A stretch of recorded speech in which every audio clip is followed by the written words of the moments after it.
इस जन्माष्टमी में हम भगवान कृष्ण को कैसे प्रसन्न रख सकते हैं? जन्माष्टमी के पहले दिन ब्रह्मचर्य का पालन करें और जिस दिन जन्माष्टमी हो उस दिन सुबह जल्दी उठकर स्नान करें, नवीन वस्त्र धारण करें, अगर नहीं है तो आप स्वच्छ वस्त्र भी धारण कर सकते हैं और फिर भगवान श्री कृष्ण के समक्ष जाकर नमस्कार करके संकल्प लें कि आप उनकी प्रसन्नता के लिए ये व्रत धारण कर रहे हैं। उस दिन बाल कृष्ण लाल को सुबह पंचामृत से स्नान कराएं, नवीन वस्त्र धारण कराएं, उन्हें मुकुट, माला, मुरली, मोरपिक्ष अवश्य धारण कराएं।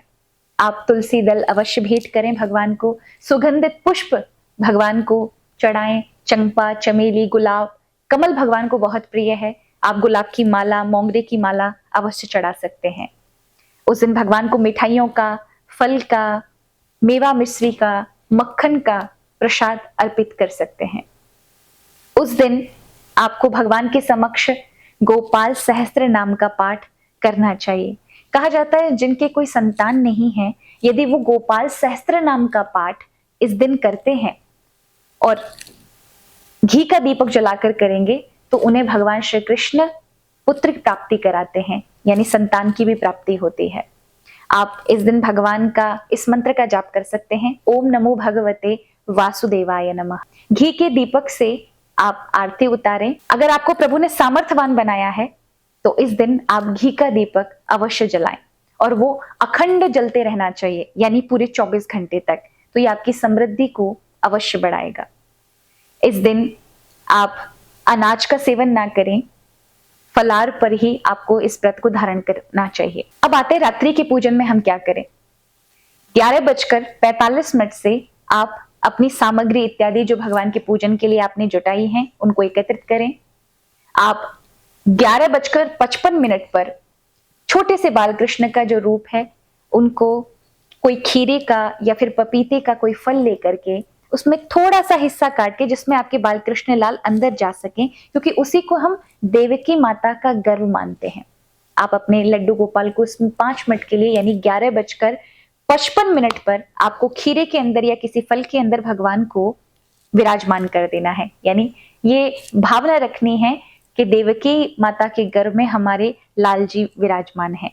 और ठीक 12 बजते ही घंटे घड़ियाल के साथ प्रभु को निकालें, फिर से पंचामृत का स्नान कराएं, गंगा जल से स्नान कराएं, नवीन वस्त्र धारण कराएं, चंदन लगाएं, श्रृंगार करें और उनकी आरती उतारें। सुंदर पुष्प माला चढ़ाएं, भगवान को प्रसाद लगाएं, कुछ भजन इत्यादि भी गा सकते हैं, कुछ श्लोक स्तुतियां भी प्रभु को अर्पित कर सकते हैं। और फिर आप जाकर के चंद्र भगवान को अर्घ दें और फिर आकर प्रसाद का वितरण करें, खुद भी पारण करें। इस प्रकार से यदि आप इस व्रत का पालन करते हैं, इन नियमों को धारण करते हैं, तो भगवान कृष्ण की कृपा उस व्यक्ति पर अवश्य होती है। तो जिसका जन्मदिन होता है हम उसके लिए कोई ना कोई उपहार तो उस दिन भेंट करते ही हैं, और वो उपहार भी उसका प्रिय होना चाहिए, इस बात का हम विचार करते हैं। तो भगवान कृष्ण के लिए आपने क्या उपहार प्लान किया है या क्या योजना बनाई है कि भगवान कृष्ण को आप उपहार में क्या भेंट करेंगे? अगर देखा जाए तो सबसे बड़ा उपहार भगवान कृष्ण के लिए गौ माता है। तो अपनी नजदीकी आसपास की गौशाला में जाकर के किसी गौ माता को गोद लेकर किसी एक गौ माता की और एक बछड़े की जान को अवश्य बचाएं। हो सके तो आप अपने आसपास की गौशाला में जाकर के गौ माता को कुछ भोजन इत्यादि की प्रसादी की व्यवस्था कराएं, यानी उन्हें चारा, भूसा, दलिया इत्यादि की सेवा दें। अगर आपके घर में कोई गाय है तो उस दिन उनकी सेवा करें, उन्हें स्नान कराएं।